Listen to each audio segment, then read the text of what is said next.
contemplation. I tried so many times to impress him. Now I decided to explode and let my heart speak its ache. Now that I don't know my weak, but he can't fulfill. I live it out to him, and still I know that my anxiousness and my truthfulness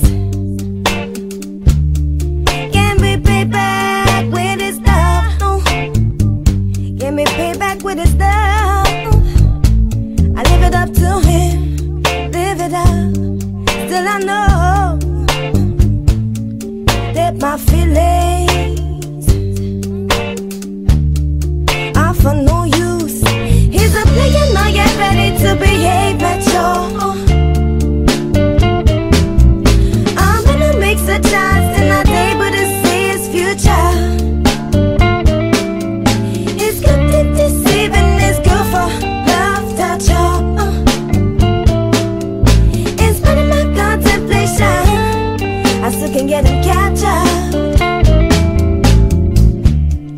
And man, I thought it's just like me, someone I can give myself to completely know.